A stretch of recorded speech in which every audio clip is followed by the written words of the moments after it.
We're especially good at crashing here at GCN.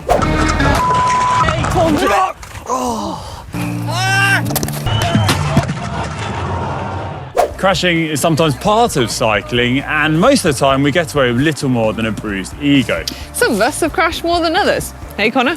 Well, not as much as Hank.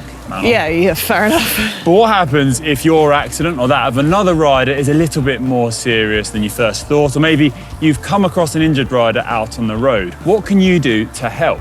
Should you carry on riding, or should you look to get some more help? Well, we've got some experts in this video, and we're going to guide you through what to do in these situations.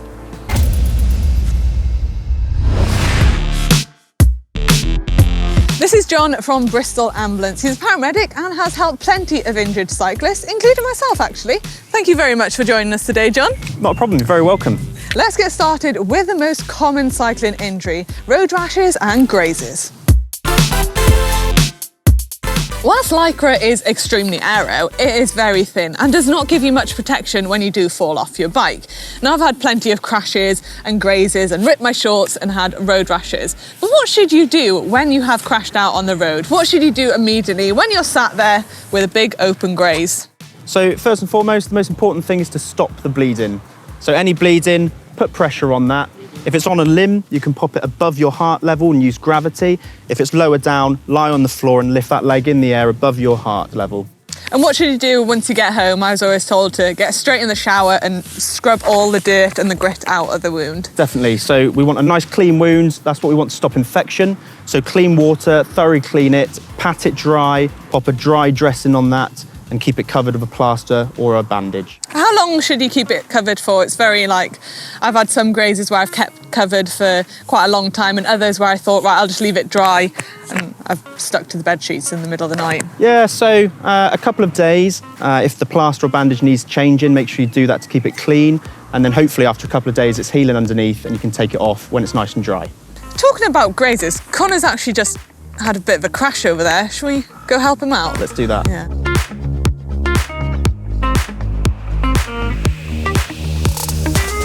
So as you can see here, Connor's got quite a nasty graze to his lower leg. There's no major bleeding, so we don't need to worry about that now. If we've got some clean water, we can wash that wound here. And then if you've got a first aid kit, we can apply that dressing here.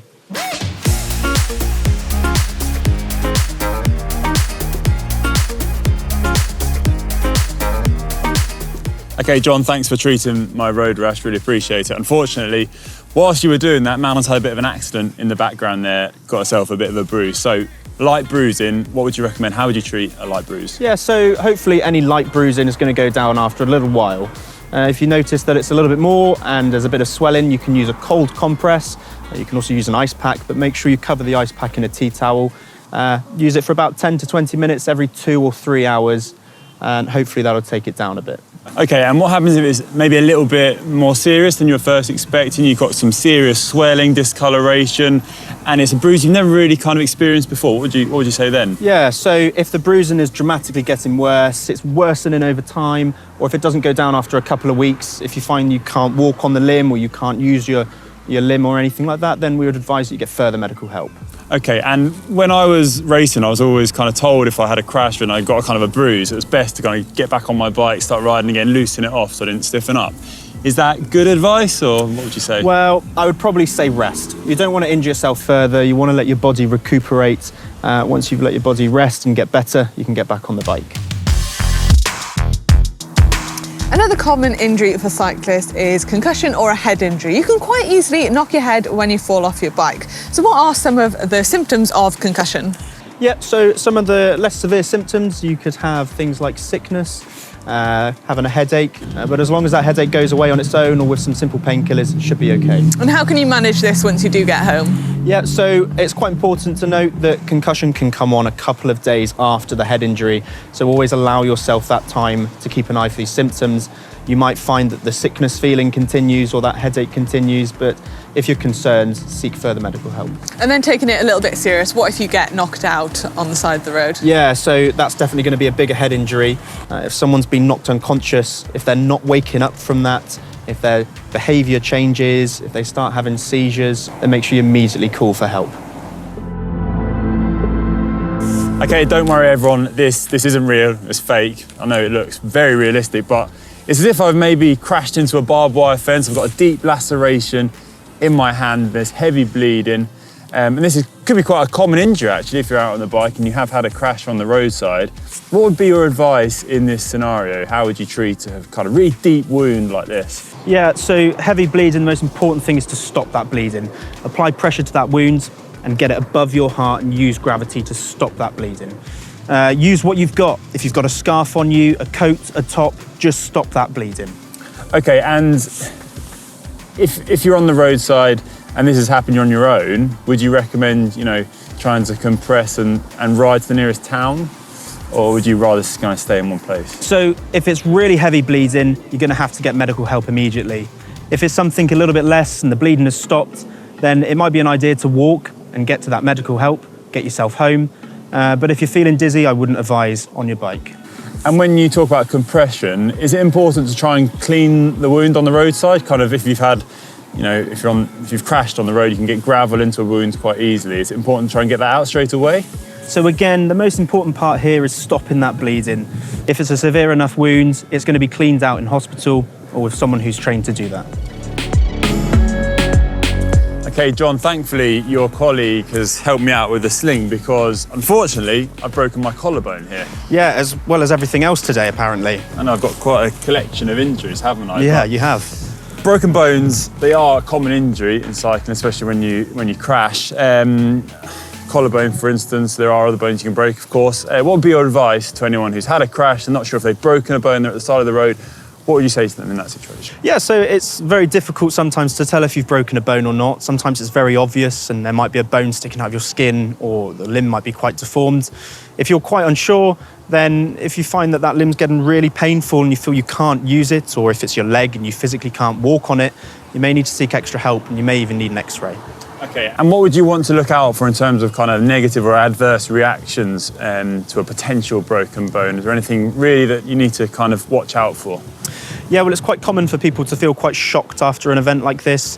They may feel dizzy, they may feel faint, so sometimes sitting down, getting someone to collect their thoughts, to calm down a little bit, and they might start feeling really cold, to keep them warm, keep them wrapped up as well.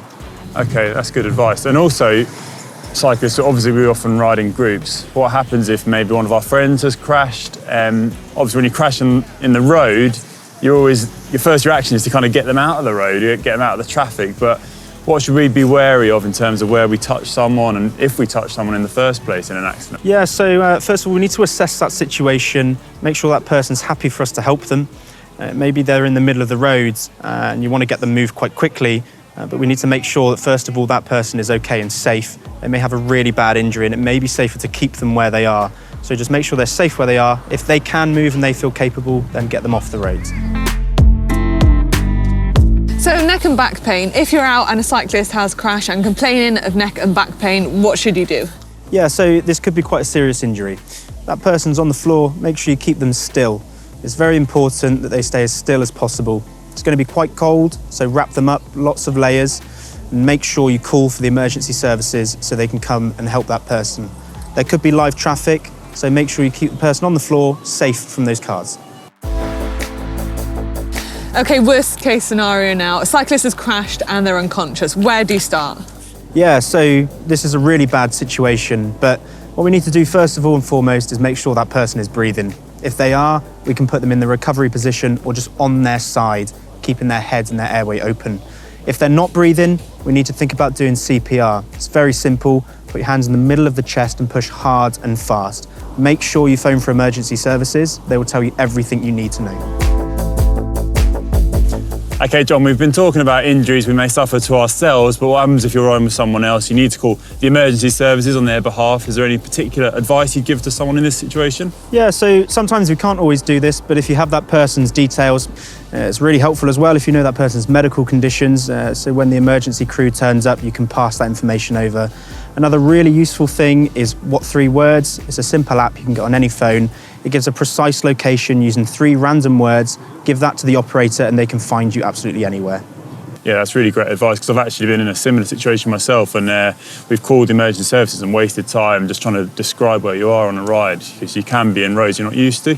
And is there anything you'd advise to someone, to bring on a ride maybe that might help in the situation when you've crashed? You're very limited as a cyclist with space, but some really good things to have is some identification, a little first aid kit, just have a few plasters, a bandage and some gauze, and make sure you stay hydrated, lots of water with you. That's going to help you throughout your ride.